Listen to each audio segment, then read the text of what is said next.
안녕하십니까, 박사호입니다. 현재 우크라이나 사태와 관련한 유럽의 최대 안보 현안은 스웨덴과 핀란드의 나토 가입입니다.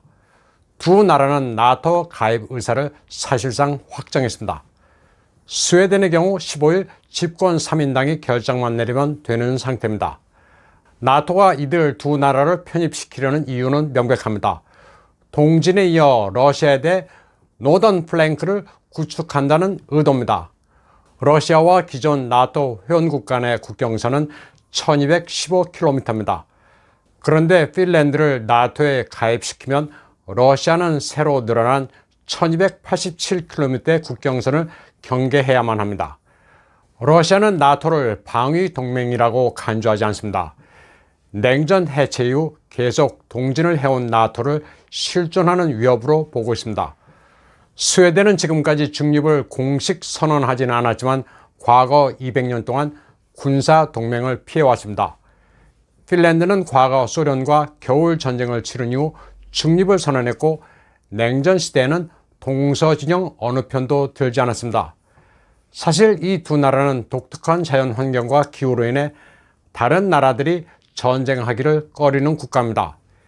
영어권의 노르딕 워페어에 특화된 두 나라의 군사력은 숫자는 적지만 나름 양호합니다.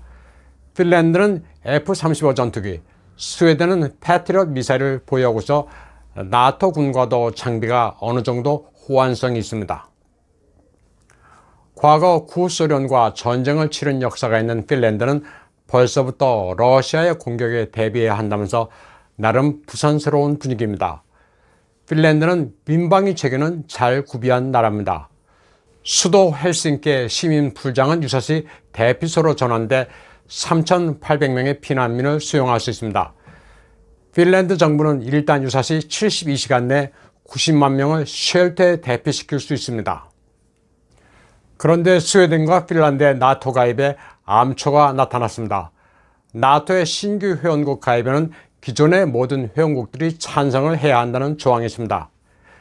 에르도안 터키 대통령은 스칸디나비아 두 나라의 나토 가입에 난색을 표명했습니다. 금지된 쿠르드 노동자당 PKK의 무장 세력과 역시 불법화된 터키 공산당 혁명인민전선을 이들 두 나라가 수용해주고 있다는 이유였습니다. 에르도안 대통령은 스웨덴과 핀란드가 테러리스트의 게스트하우스라면서 거부 입장을 분명히 했습니다. 에르도안 대통령은 또 나토가 그리스를 일방적으로 지원해 터키의 뒤통수를 친다면서 두 번 다시 나토에 넘어가는 실수를 하지 않겠다고도 말했습니다. 세르게이 라브로프 러시아 외교부장은 우크라이나 EU 가입에도 결연히 반대한다고 밝혔습니다. 나토는 물론이고 이제는 EU도 우크라이나를 받아들여서는 안 된다고 레드라인을 그었습니다. 라브로프 부장은 EU를 단순 경제협력체로 보지 않습니다. 나토를 경제적으로 보조하는 기구로 보고 있습니다. 유럽 내에서 주류의 의견에 따르지 않는 특정 국가를 따돌림하는 경우도 많습니다. 보조금 지급 대상에서 제외하는 식인데 헝가리가 여기에 당한 적이 있습니다. 우크라이나의 EU 가입에 있어서는 프랑스 마크롱도 같은 입장입니다. 마크롱 대통령은 우크라이나가 EU에 가입하려면 10년도 더 걸릴 것이라고 말했습니다. 꿈도 꾸지 말라는 것을 완곡하게 표현한 겁니다. 당초 우크라이나의 EU 가입에 패스트 트랙이 준비되어 있다던 EU 지도부들의 언사는 말장난에 불과했습니다. 드미트리 메드베제프 러시아 국가안보위원회 부의장은 서구 세계가 러시아에 가한 제재가 새로운 국제질서, 뉴 월드 오더를 촉진할 것이라고 말했습니다.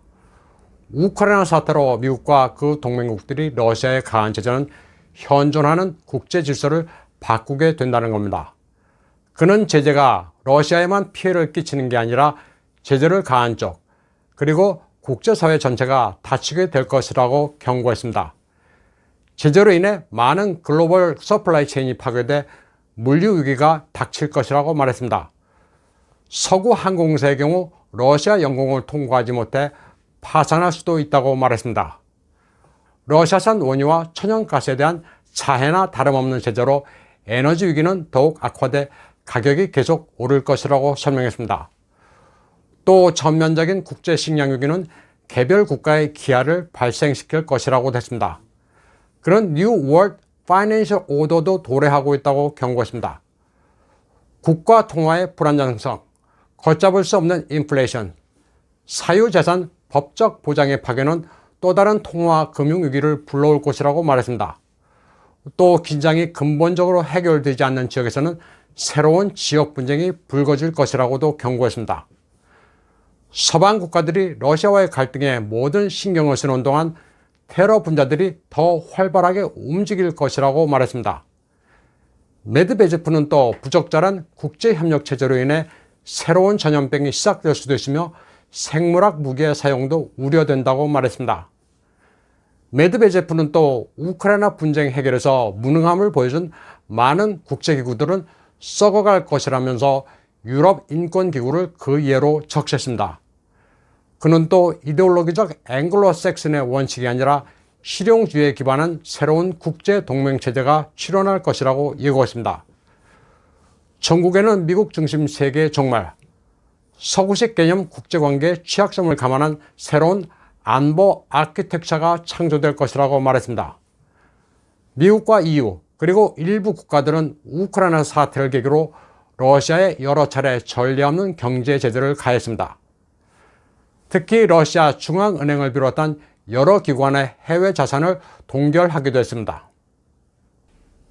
하다하다 영국은 푸틴의 연인으로 알려진 알리나 카바예바 그리고 이혼한 전부인 류드밀라 오체르트나야도 제재 대상으로 지목했습니다. 이혼한 뒤 새롭게 생긴 연인이 무슨 죄가 있고 전처는 또 서방 세계에 뭘 잘못했는지 상식적으로 이해하기가 힘듭니다.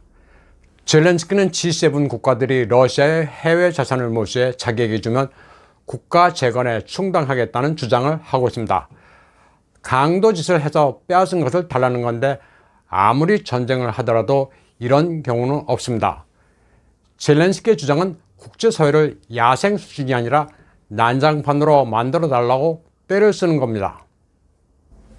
러시아는 달러와 유로가 지배하는 화폐 시장에서 효과적으로 벗어났습니다. 자산 동결과 국제 결제망 퇴출에도 불구하고 러시아 경제는 굳건합니다. 2018년 8월 블라디미르 푸틴 러시아 대통령이 오스트리아 외무장관을 지낸 카린 크나이스르 결혼식에 나타나 축하의 꽃다발을 선사하는 장면입니다. 당시 푸틴은 카린 장관과 춤도 추고 즉석에서 독일어로 축사를 읽어주기도 했습니다. 카린 크나이스르 역시 러시아 경제가 붕괴되고 있다는 것은 완전히 틀린 계산이라고 지적했습니다. 그녀는 세계 경제에서 러시아 경제는 불가분의 요소라면서 이는 원유와 천연가스뿐만 아니라 세계 경제에 필요한 우라늄, 중요 금속과 다른 천연 자원 등을 공급하기 때문이라고 설명했습니다.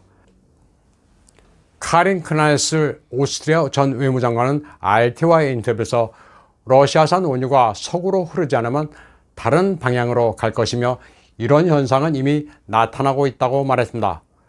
러시아 루블도 원유 같은 현물로 뒷받침돼 힘을 얻고 있다고 말했습니다.